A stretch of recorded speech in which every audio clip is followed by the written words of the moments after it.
Hi, everyone, and welcome to our WCEC webinar, Staying the Course, a Reflective Journey of Persistence in Engineering.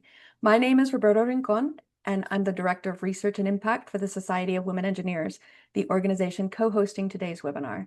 I want to thank you for joining us today for what I believe will be a very interesting conversation about a topic that many women in engineering and technology professions struggle with at some point during their career. If you'd like, I invite you to share with us in the comments where you're tuning in from and what drew you to this webinar. I'm joining you from Austin, Texas, and I'd like to take a moment to acknowledge the Alabama Cushara, Caddo, Carrizo, Comecrudo, Coahuiltecan, I knew I was going to mess that one up, Comanche, Kickapoo, Lipan Tonkawa, and Isleta del Sur Pueblo, and all the American Indian and Indigenous peoples and communities who have been or have become a part of these lands and territories in Texas. Before we get started, a few quick housekeeping notes. Please remain on mute for this webinar. We have a very short period of time together, and I want everyone to be able to hear the conversation. Closed captioning is available via the CC icon at the bottom of your Zoom window. It might be in the more at the bottom. And you can place your questions in chat as well if you can't access the Q&A function. We do ask that you please refrain from sharing other people's stories without their consent during this time. And at the end, I'm going to share a survey link to gather your feedback about today's webinar. A friendly reminder that this session is being recorded and will be made available to you for replay soon. So we do not authorize anyone to record any part of today's session, including video, audio, or written quotes from what members of the audience may share. So I'm so excited to introduce our speaker. I've read a couple of Dr. Green's academic publications, and her research on women's persistence in engineering and technology really resonated with me. I know that there's a wealth of literature out there on encouraging students to pursue STEM degrees and stay in STEM programs in college, but the research on the challenges women face in the STEM workplace is sorely lacking. So when I read Dr. Green's article in the Journal of Scholarly Engagement that discussed the reflective decision-making process that she undertook when considering whether to leave the engineering industry, I really wanted to invite her to speak to you to share more about it. It's truly my pleasure to introduce Dr. Felicia Guerrero Green. Felicia is a mechanical engineer based in Phoenix, Arizona, specializing in next-generation electromechanical actuators within the Actuation Systems Division at Safran Electronics and Defense Avionics USA. She earned her undergrad and graduate degrees in mechanical engineering from New Mexico State University and her PhD in psychology with an emphasis on human performance from Grand Canyon University. Her dissertation examined the experiences of senior technical women engineers, offering nuanced insights into their career persistence amid prevalent attrition trends. Beyond her professional role, she co-owns Engineering Working Moms, a support network for engineers balancing careers and parenthood, and she co-leads the Society of Women Engineers Mid-Career Affinity Group. Felicia, welcome. Thank you so much for agreeing to speak with us today. Thank you so much. I'm happy to be here. Thank you so much for having me. So I've provided a short bio to introduce you to our audience, but before we talk about your work, I'd like to invite you to share a little bit more about yourself. What experiences, interests, or values have most shaped who you are today? So by nature, I'm very curious. I always ask why. My curiosity stemmed from the upbringing my parents had. My mom always had my sister and I exploring.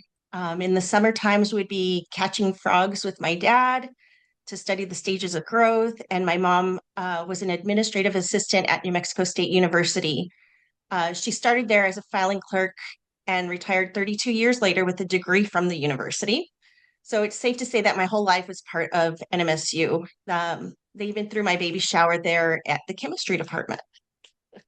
So meanwhile, my dad was a high school history and government teacher. So my summers were spent on his campus playing and hanging out with him and his teacher friends, which, you know, enhanced my curiosity. What are those books? What are you doing over there?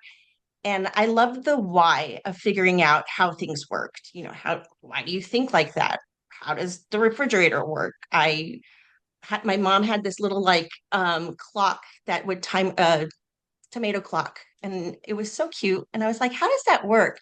And I remember taking it apart, and all these springs just like popped out everywhere. And I was like, oh, cool, it works through springs. And I was like, I don't think I can put it back together. So I, to this day, owe my mom a little, tomato timer. But I always asked a lot of questions, and my parents would always say, well, what do you think? What do you mean by that? And so that's kind of where I got my curiosity from. So, um, let's see, you had said my interest. Okay, Mhm. so my aunt also worked at New Mexico State University, and she was the administrative assistant for the engineering department. So when I'd visit my mom, I'd go visit my aunt. And one day when I was in high school, she introduced me to the dean of engineering, Dean McCarthy. And he asked what my interests were. And at the time, it was cars, like anything automotive. I just loved the way that they worked. They were pretty, I loved everything about it. And I even had a job as at a mechanic shop as a mechanic where I did preventive maintenance and everything. And he told me, you would love mechanical engineering. And I said, okay, can I work on cars? And he was like, yes, absolutely. You can work on cars, but not in the sense that my mechanic high school mind thought. He knew it'd be like design, production, you know, the engineering process of it all. But I was like, cool, you said I could work on cars. Uh, which in a roundabout way, I I ended up working at General Motors as a summer intern. So I was like, he told the truth. Like I could work on cars, and it was fantastic. It was a dream come true. Um, so it worked. It worked. His strategy worked.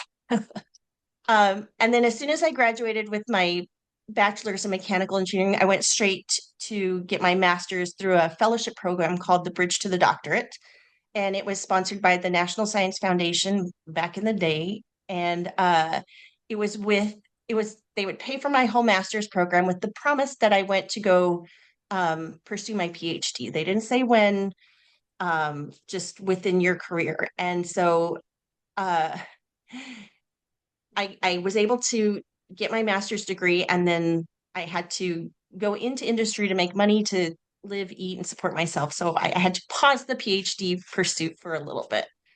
Um, so that's kind of how I ended up with my interests and how that puts me into engineering. Um, and it wasn't until, gosh, so I've been working in industry for 17 years, and it feels really weird to say that because I feel like I just graduated, a few years ago. I feel the same Right. So way. my roughest patch was the transition from new engineer to established engineer because, as a new engineer, that you have a lot of excitement. Come look at this. Come look at this. Come look at this. But once you get, to a certain establishment, the other new engineers like kind of take your place, and you're pushed in to do like the work, the real work, right? So it was a hard transition for me to know my place, to kind of step up, be a mentor to the newer engineers coming in. Anyways, it was rough. And at that same time in my personal life, I was transitioning from being a new mom to a mother of two, a parent of two. And it was hard. I was just trying to make sense of it all. But during that time, I attended the Society of Women Engineers event called Code Debugging the Gender Gap. It was a documentary on why there was such few software engineers in the industry and why they leave, because the graduation data didn't match the industry data. Okay, it's a great documentary if you can watch it. But what stood out to me the most was the concept of the leaky pipeline. And I was coming up on the 10-year mark, the 10-year hole in the pipe. And Very it common. just resonated so strongly with me that I'm like, that's me. Like, that's me. I'm not software engineering, but I'm having a hard time. Like, I don't know if this is for me. Okay.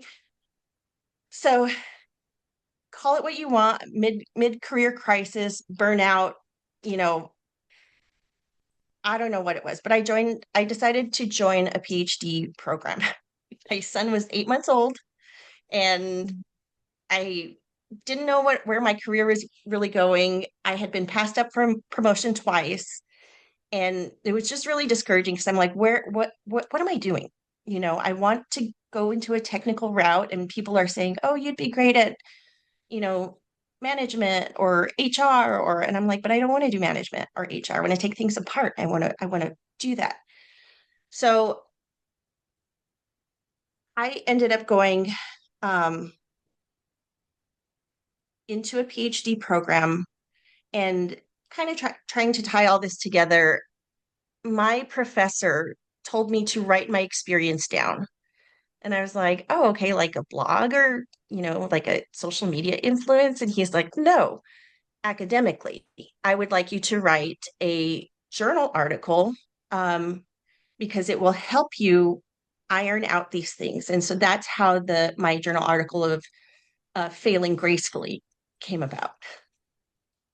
Perfect segue into our next question. Thank you, Felicia. So you did write Failing Gracefully, a reflection on scholarship engagement in engineering in 2019 while you were pursuing your doctoral degree. And it focused on persisting in engineering despite adversity. And I just love that title, Failing Gracefully. So why do you think the concept of failing gracefully is especially important for women in engineering and technology? Yeah, so as women, there's a lot expected of us. And I think of the Barbie quote where she's like, you have to be this, but not too much this, or you have to be this, but not this, and this. And it's like, it's true. We have to manage, I was crying at America Ferreria's, monologue in Barbie when she was saying these things, because I was like, yes, how do you do it? How do you do it? And, so this might be an embarrassing, but it's kind of a fun story, but it's embarrassing on my part. And I'm going to be vulnerable about it just to let others know that it's normal to go crazy in the workplace. It's not normal to go for extended periods of times, but I failed miserably and it wasn't graceful. And it was, it was awkward. It was harsh. And we've all had those days, right? Well, this is the day that I'm thinking about. And it was when I packed up my entire cubicle. I had had it with work. I had had it with just everything. Things weren't going my way. The project wasn't advancing. My career wasn't advancing. I wasn't being given the opportunities to technically develop as an engineer. So I was just frustrated. It was a bad day. It was embarrassing. And I packed my entire cubicle up in a little box. I was loud about it. It was embarrassing. My coworkers were like, "Oh, she today's the day that she's gonna quit again. She's actually packing," and I was like frustrated and I was like, after this meeting, well, to myself, I was like, after this meeting, I'm done. I'm done. I know I cannot do this anymore. And so I went to my meeting. Well, I came back and my coworkers had put scotch tape over my box and they're like, please don't leave. It's like, you know, it was kind of similar to being the scotch tape was there to keep me from picking up my box. And so that's kind of silly. And so it's similar to where the idea of quitting my job, where I worked with great people, where it gave me a great living. That it just didn't make sense, right? Mm. So it was not graceful. And it was the opposite of graceful. It was clumsy. It was not thought out. My attempt at quitting was as ungraceful as it could get. So that was about the time when I was, talking with my professor, and I was like, I think the concept of failing gracefully is especially important to women because we're going to fail at things. Everybody's going to fail at things. We all do. I personally have changed my use of the word fail to learn, um, based on Carol Dweck's work of you don't fail, you just learn if you keep trying and trying again. Precisely. It makes more sense to me that way. Um, and second, by graceful, I really meant you have to give yourself grace. You don't have to, you should not be expecting grace from other people because your life is not about other people, it's about you. And um, we as women in engineering can be some of the toughest people to ourselves during difficult times and during times where perfection is necessary in our work and it's sought after as well, but it doesn't necessarily need to translate to our, personal life. So that's kind of where that came from. That totally makes sense. I remember my breakdown period. Um, and it happens to the best of us, right? And it's Oh, yeah. messy. But as long as you can like, get yourself out of that, right? That's why I just love the methodology that you used to really think through, like, why am I here, right? Like, why is this important? What am I struggling with? So, as you connect scholarly engagement and identity development with your decision to remain in engineering, I'd really love for you to describe your decision-making process. Okay.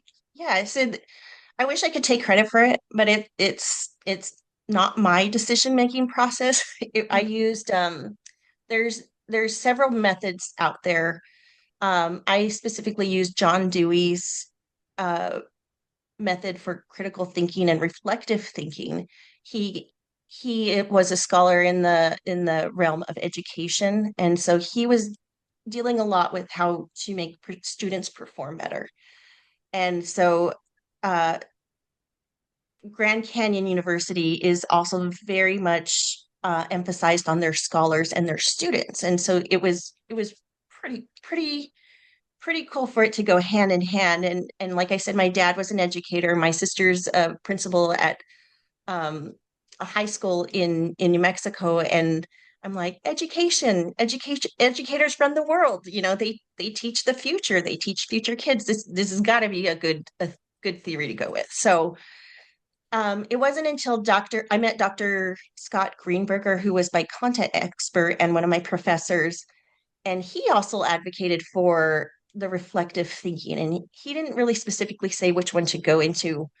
Um, he let me choose that on my own, which I was like, why don't you just tell me, like, you're the professor? And that's when he was like, well, this is time for you to develop your doctoral identity. And I was like, well, what does that mean?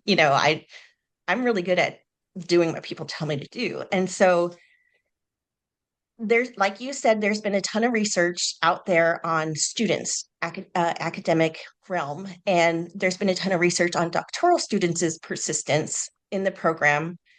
And there's been mediating concepts to their persistence, such as scholarly engagement, meaning acting, behaving like a scholar, conducting research, writing, presenting, speaking. Essentially, you can think of the saying, practice makes perfect, right? Mhm. Uh, so at that experience, I had to ask myself a lot of questions because I had to really know who I was. And it was like, who am I? Am I an engineer or am I a psychologist? Am I a doctoral student or am I a mom? Like, who are you? And it's like, I really wanted to identify with one, but I'm like, but being a mom doesn't really fit into being an engineer, and being a psychologist really doesn't fit into being a mom. Like, how do I manage all of this? And then they asked me another question of what is your academic writing voice? What does that sound like? And I was like, I don't know. Is it an engineer? Is it a psychologist? I did not know. I knew how to write. I wrote a thesis in micromechanics. And so my question was like, well, is that okay for psychology? And side note, it's not. Psychologists are like, that's boring. We don't want any of that. So I had to kind of develop a new voice. And so um that's kind of how I started to develop my own identity based on like the scholarly engagement part. So I don't know. I think that answers the question. Oh, Yeah, I'm really curious about this reflective writing that this exercise that you undertook. And and I love how you say it's like it works here, but it doesn't work here. Or it's like, the voice, the thought, the way that you kind of tackle it. Why is this, in your opinion, because coming from the technical, a technical background, great. It's great that you're a good writer. Not everybody is really like great at writing, but the reflective exercise that you undertook, reflective writing, why would that be?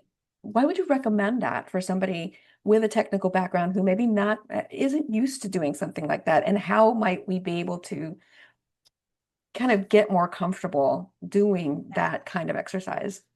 yes. So it's funny that you say I'm I'm I'm good at writing, and I even feel weird saying that because for a long time I wasn't. I remember my sister who has her degree in language arts as an educator. I remember writing my first college paper and being like, I'm proud of this. This is my final draft. And I gave it to my sister. Can you check it out? And she's like, did you just think of a bunch of words and like put them on the paper? And I was like, no, this is final draft. Like I did four drafts before, like I wasn't always great. And and it it takes a mindset shift to being like, if you're bad at it, keep on trying because you're gonna do it again, do it again, do it again. Going back to Carol Dweck's theory of or um yeah, theory where about of failure. You don't fail, you learn your processes.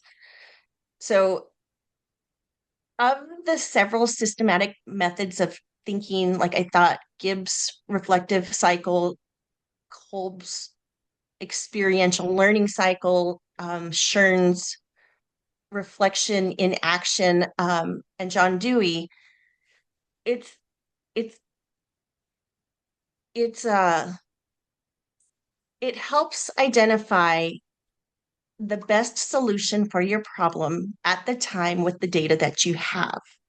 And it's a methodical sequence. So it's not like the best way the best way John Dewey described it is that it's not reactive thinking.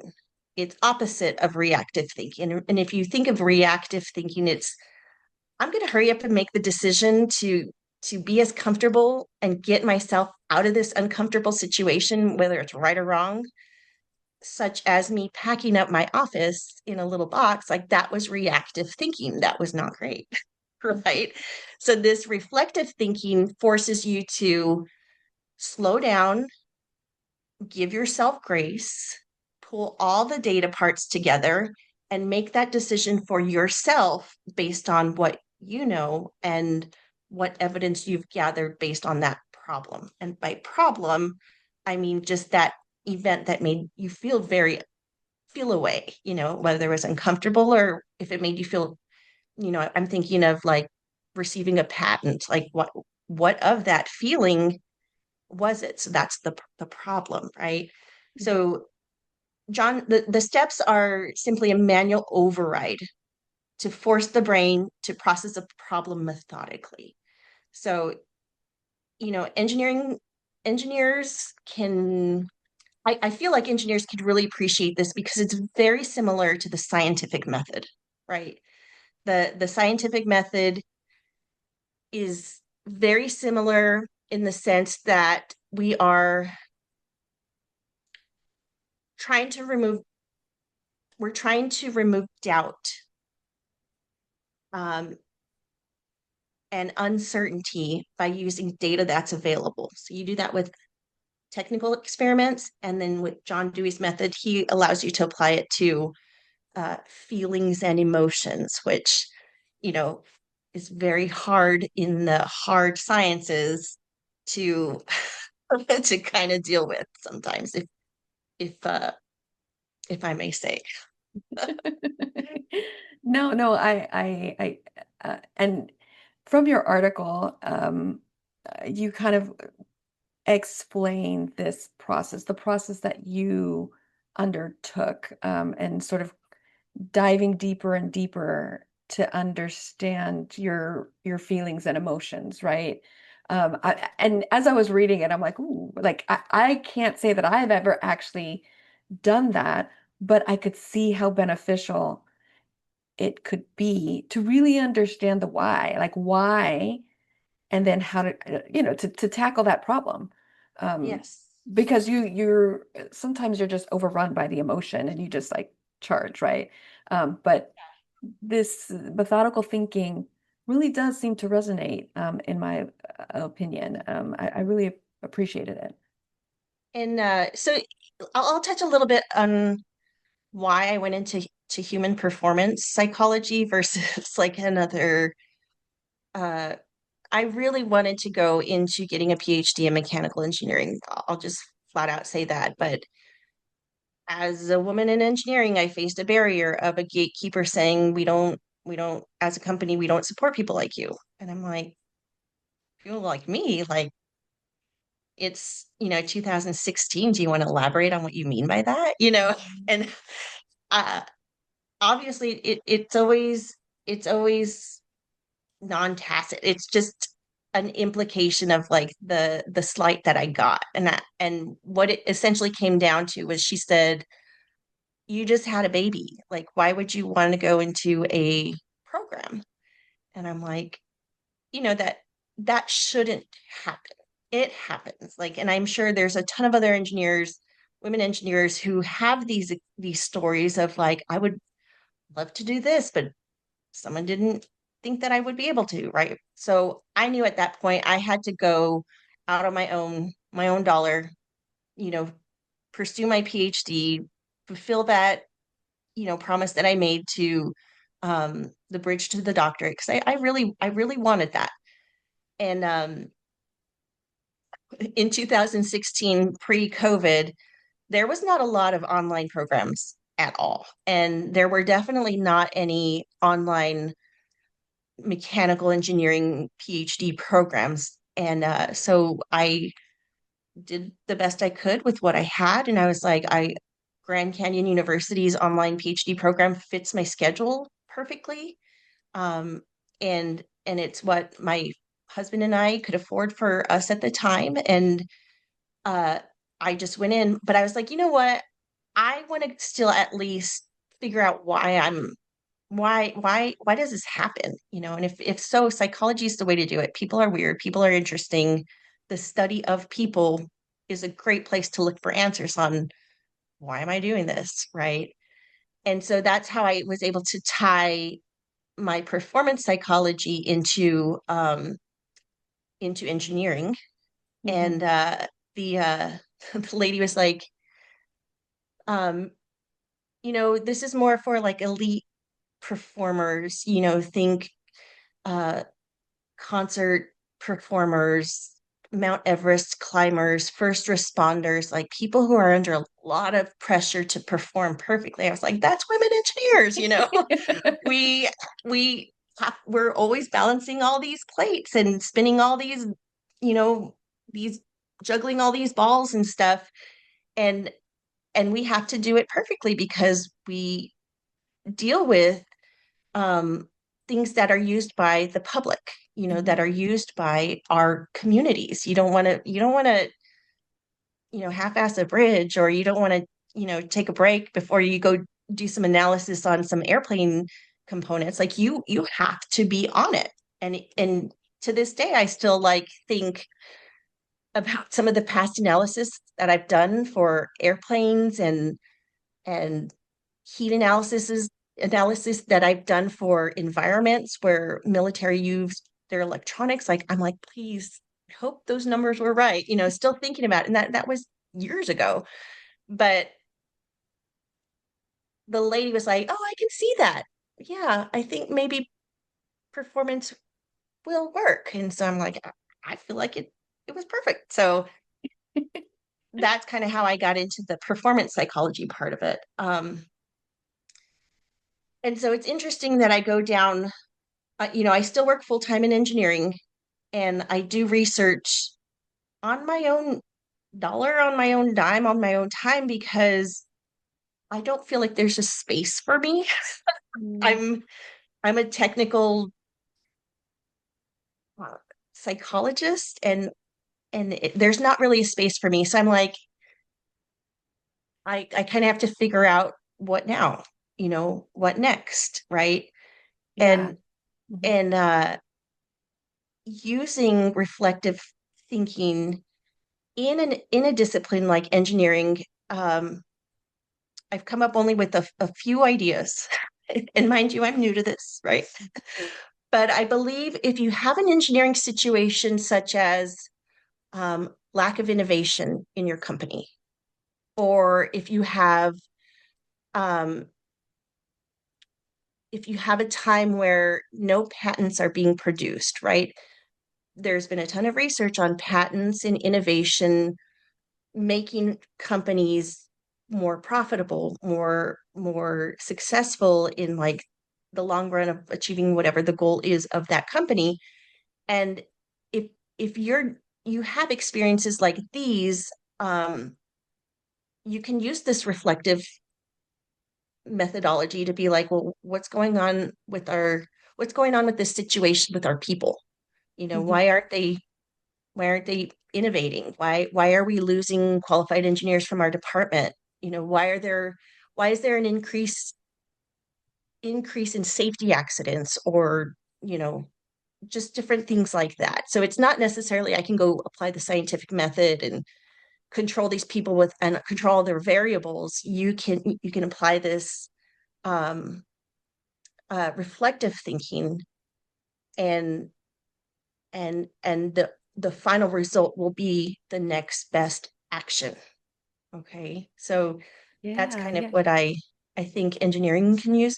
And if anybody has any suggestions on how they can use that, I'm all open. It's super interesting to hear you talk about, like, give these examples because it's beyond just thinking about your own career, which is what drew me to, like, really loved your article about sort of that introspective look, right? And the questions you ask, but also that you can apply it at work, right? But I wanted to ask a question that we received from somebody in the audience that really Oh, okay. aligns with what you were talking about when you selected your like what you were going to study with your PhD and the questions you got, sort of the pushback you got. You talked about it from the pushback of like the program, but the question is whether you struggled to have your engineering colleagues understand your PhD work. I mean, none of them directly said it to my face that they didn't agree or they thought it was a silly idea or whatever. Um, and I'm being just joking mainly, but I had a lot of support from my colleagues, and that's how I was thinking they're just such great people. Like I had a weird idea, I had a crazy idea, and I put it out there. I went into, the discipline that's like 180 degrees different from mechanical engineering to try and figure out an engineering problem, and I think what also helped me was that my colleagues weren't like, oh yeah, you shouldn't do that or whatever, because they were not women. I was, one of the only old women out there still in mechanical engineering, that had these problems, and I remember asking one of my coworkers, like, you know did you ever feel like you couldn't do this, or like you didn't belong? And he was like, no, I always knew I was going to do this. I never thought that I couldn't. And I was like, what? Like I think about that daily. That's crazy. And he's like, wow, you think about that daily? And I'm like, yeah. He's like, that must be awful. Oh, Yeah. wow. So they were really, really supportive. And several of my coworkers also had wives that were engineers, and they had daughters that were engineers and they could see the struggles. So it wasn't like a, a personal experience. It was, they could see their Mhm. their people struggling. Um, and I do remember getting some online pushback from not a colleague, but an acquaintance about, certain things like uh, women studying women and choosing women is a little what did he say, sexist. And I was like, okay, here we go, and I was like, I study women because it's, near and dear to my heart. It's me search, as they call it. But it's not saying that I should be hired over, another man, for example, Mhm. because I do believe that everybody's diverse and it's not color specific. What they call it is latent diversity, diversity that you cannot see, right? Where you come from, where you studied, how you were brought up. Like, I talked a little bit about my parents and my experience, and that was a very, very helpful environment and conducive to learning and to asking questions, where somebody who, might have had the opposite would have a completely different answer, response to mine, and those are not dependent on, you know my gender or my color of skin, right? So Mhm. there's latent diversity, which is very, very important to me and near and dear to my heart, because I believe everybody has something to offer, you know. Yeah, absolutely. Absolutely. That totally resonates. I agree with that. We did have a question, and I just wanted to clarify, because the question is about re-entry into engineering, but you never actually left engineering, did you? I did not. I did it the hardest, most complicated,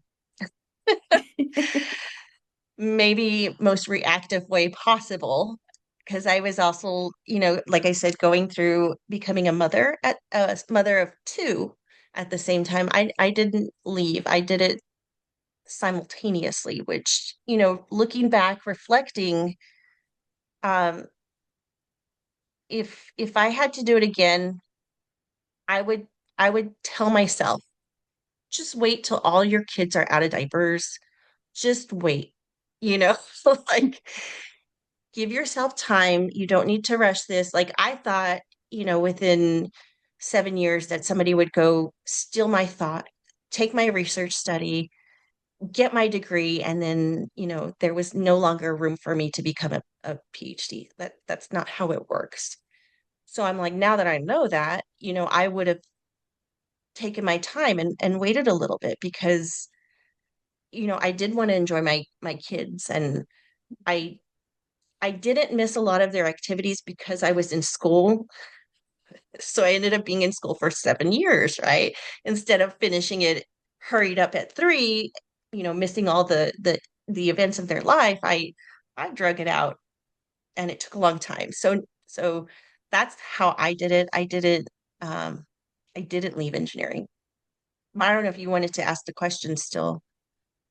The ask, It was about sorry. a reentry Yeah, it question. was about reentry, if whether you face the challenges, but you didn't really face challenges with reentry. It was challenges with balancing full-time work, taking classes, and raising a young family.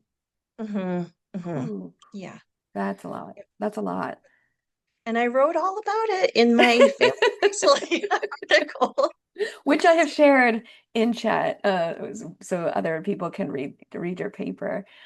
There's a question, I guess a little bit of curiosity. I think a lot of people can see the path, mechanical engineering undergrad, going into graduates, and getting the PhD, very straightforward. But when you make a switch from mechanical engineering to psychology, were there any additional courses that you needed to take in order to prepare yourself for that degree program?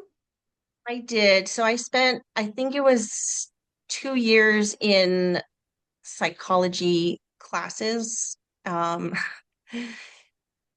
my favorite class was existential psychology and like where knowledge comes from and how do you know? And spoiler alert, nobody knows anything. There's no definite truth to like prove how you know.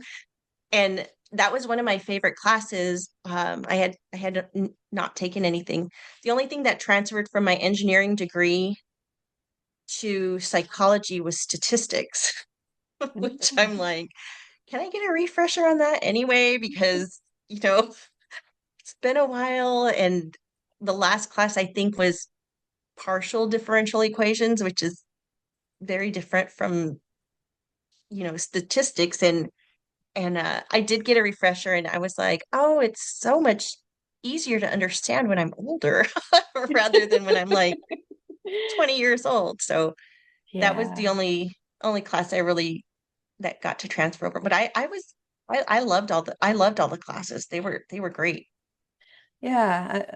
So my PhD is in educational policy, which is, my undergrad is civil engineering. And I felt the same way when I went into these classes and I'm taking sociology and I'm taking like understanding the like why inequities exist in education and how these decisions by government officials decades ago affect what we're experiencing now, like led to this fascinating and definitely like 180 degrees from what you are exposed to as an engineer. And so it's really interesting to figure out like how the two sort of meld together because they totally can, right? Just as you're Absolutely. finding, it totally can. So I know we are running a little low on time already. This has gone very, very quickly. And so I just want to say before I let everyone go um, that I have one more question for you. But while you're responding, I want to place your LinkedIn in chat so that people, if they didn't have an opportunity to get their question answered, or if they have other questions, they can connect with you. I Yes. also will share the WCEC YouTube link. So that's where we're going to place the recording once it's ready. And you can also view Right. other recordings of webinars that we've hosted in the past. And also a link to our short evaluation survey so you can let us know what you thought about today's webinar. So, Felicia, is there a message that you would like our audience to take away from today's conversation? Okay. So I thought about this from several different perspectives. A new engineer, fresh from my career, an engineer, new into the or with established 10 years, or somebody who's well established is, getting ready to retire, or as from the perspective of somebody who's not in engineering, so I always think that, I'm presenting to my sister who's an assistant principal, like I said, at a high school in New Mexico. And if I came to this webinar, I'd hope to get the answers on how to remain anywhere. Education, engineering, academia, workplace, um, or how to make the decision if I should remain. And I hope the big takeaway is that everybody's experiences are going to be different. Okay. Hard times, or everybody's experiences are going to be different, the good and the bad. Um, give yourself grace in getting through to the other side of that experience. If you have a hard time, don't rush it. Reflectively think through it. Celebratory times, successes, also don't rush through those. Reflectively think through those. And then, as the last step of that reflective thinking process is action, keep on trying. Keep on trying it again. If you've written it all down, you can see how it'll go. So that's what I hope everybody can take away from this webinar. Wonderful. Thank you. Thank you so much, Felicia, for sharing your time and expertise with us. And I want to thank everyone for joining us today.